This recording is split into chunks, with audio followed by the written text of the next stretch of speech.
Good afternoon and welcome to the Midday News. I'm Shamela Pullen. Here's what we have in the bulletin.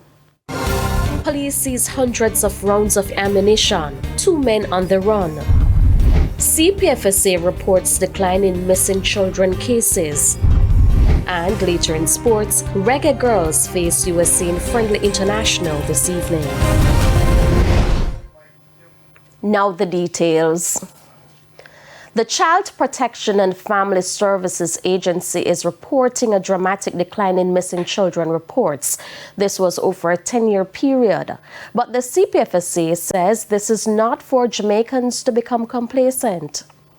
The Child Protection and Family Services Agency, a Nanda Alert Unit, has reported a 50% drop in children going missing. This is compared to a decade ago.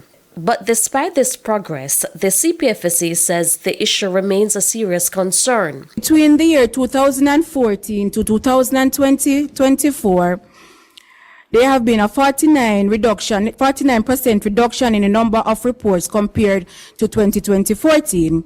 In 2014, a total number of 1,984 children reported missing, and in 2024, a total number of 1,011 children was reported missing.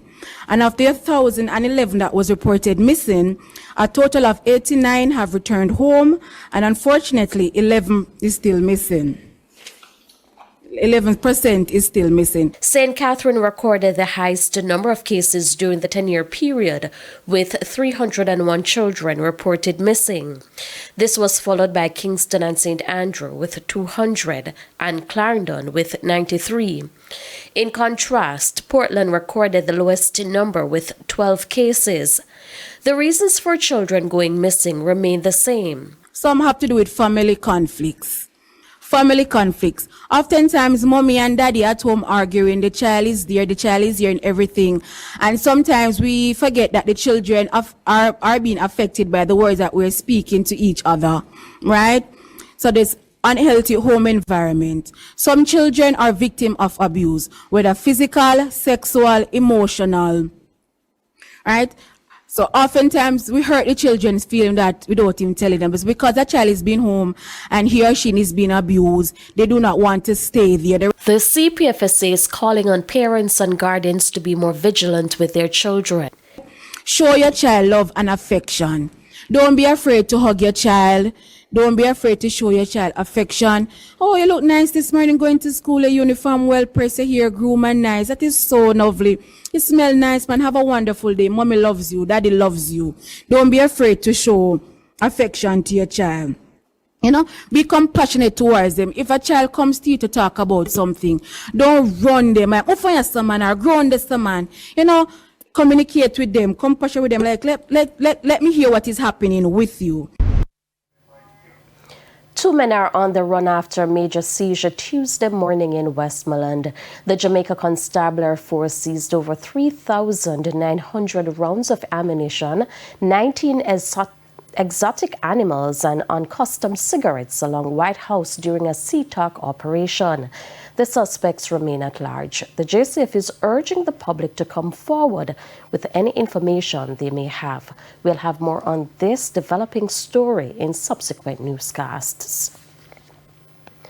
Meanwhile, over in St. Mary, the police continue to ramp up its operational efforts to remove illegal firearms from the streets.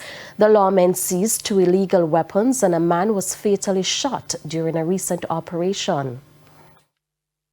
One during a routine patrol that resulted in the fatal shooting of an armed suspect who pointed a weapon at the police, and another during a targeted vehicle checkpoint where a loaded pistol was found and 1 man taken into custody.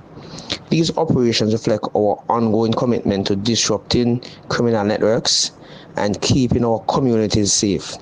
We want to reassure the public that your safety remains our top priority. I'm also appealing to anyone with information that could assist our investigations to contact the St. Mary CIB. St. James continues to see a major reduction in crime since the start of the year. The commanding officer for the parish says 22 murders have been recorded since the start of the year. This when compared to 68 last year. Which is a 67% reduction in murders. But on May, we have only had one murder, which was a knife murder, domestic murder. One In St. James. That is not a transformation, and I don't know what is. He says the reduction is from community engagements and other strategic measures in place.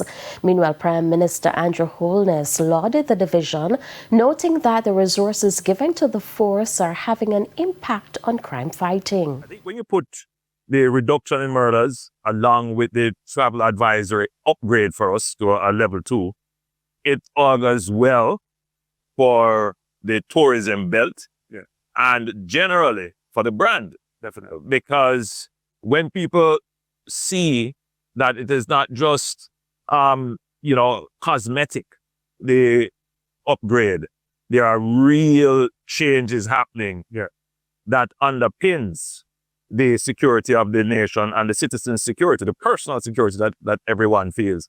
And so I'm very pleased. And again, congratulations. Secret crackdowns on illegal taxis in Spring Village, St. Catherine are worrying drivers. They say they're just helping residents who have few transport options. Krista Campbell reports. Red plate taxis on one side, white plate taxis on the other, and the Spring Village Bridge in the middle. The bridge connects the communities of Gutters in Old Harbour, St. Catherine, and Nightingale Grove, better known as Spring Village. But driving between the communities has been challenging since the bridge was ordered closed in 2023 because it's badly deteriorated. $160 from Old Harbour to Spring Village. Since the bridge breakdown and they have to take the longer route, is $250. What they did, they charge $150 come here, and we charge $100 from here, go to Spring Village. Now, work on a $249 million concrete bridge started in February 2025, but white plate taxis, better known as robots, have an issue. They spoke to TVJ News off camera, explaining that the red plate or licensed taxis refuse to travel on the alternative route from Grove Road to Big Farm because the roads there are deplorable and the journey is much longer. Transport Authority and police have been coming here in the night, all 8 o'clock at night, turn cab crossway in the road on us, take away people vehicle. You know, represent yourself properly. Plain clothes. See? You have a private car. No mark manifest transport no none. We don't understand them thing there. It can be gunman, you know. See, and everybody out take them check there. Man are running on the vehicle party, so you have to understand and declare yourself more properly party. And whenever time them take the car, they don't put it on a record around here. Them drive your car, go round Gutters and put it on record. And sometimes them drive it, go away and come back with it to come catch other people down here. Oh, them not sure we no ID or nothing, but me still tell us, then give us summons, take away car, we have to go up and go pay a fee. Acting Communications Manager at the Transport Authority, Merdina Callum, says it is unlikely that any officer would drive a confiscated vehicle back to the scene of an operation, but she's urging residents, if they have proof, to share it. She notes the undercover operations were done alongside the police and the justices of the peace to stop the illegal transport of members of the public in Spring Village, and she explains that it would be a higher record fee to impound the seized vehicles in Kingston than Swansea, Clarendon. MP candidate Dr. Kurt Wall, who says he's been getting the complaints about the covert operations for the past week, is making an appeal. Allow the citizens to be taken on by these men in the interim while they fix the bridge. You understand? The Transport Authority says it is open to dialogue and is willing to help the white plate taxi operators get licensed as public passenger vehicles. Krista Campbell, TVJ News. Labour and Social Security Minister Pernell Charles Jr. is encouraging Jamaicans to make timely and consistent contributions to the National Insurance Scheme. Mr. Charles was speaking on Sunday at the NIS's 59th anniversary service at the Yallas Baptist Church in St. Thomas. More than 130,000 pensioners are already reaping the rewards of the National Insurance Scheme (NIS), and the government says even more support is on its way as the program strengthens. Labour and Social Security Minister Pernal Charles Jr. says the NIS's continued growth means increased benefits for contributors. He is calling on Jamaicans to stay committed to making regular payments, stressing that timely contributions are key to securing a stronger future. What is due to the NIS? It is the timely payment of contributions by employers and self-employed individuals, regardless of size or scale. Pay your NIS. From micro to small, medium to large enterprises, big corporations to one-man or one-woman operations, we all have a role to play. Pay up. Take care of the fund, and the fund will take care of you. Mr. Charles says the NIS remains a cornerstone of Jamaica's social protection system, and with new initiatives like the upcoming unemployment insurance benefit, the government is reinforcing its commitment to workers and retirees alike. This benefit is designed to provide a financial cushion for employees who may suddenly lose their jobs. It is going to support them as they search for new employment and help to ease the transition. But it is not something the government can do alone. It requires partnership among employers, workers, and the state. He also reassured the public that the National Insurance Fund, NIF, which supports the scheme, remains financially sound. The NIS now provides benefits that cover a wide cross-section of life. Babies, children up to 18 years old, injuries on the job, sickness, retirement, survivors, health insurance, burial assistance, and other grants. The NIS has expanded its reach of support across Jamaica. And all of this comes with no additional insurance premium to access those additional benefits. Anthony Atkinson, TVJ News. It's time for a break. Stay with us for stories when we return.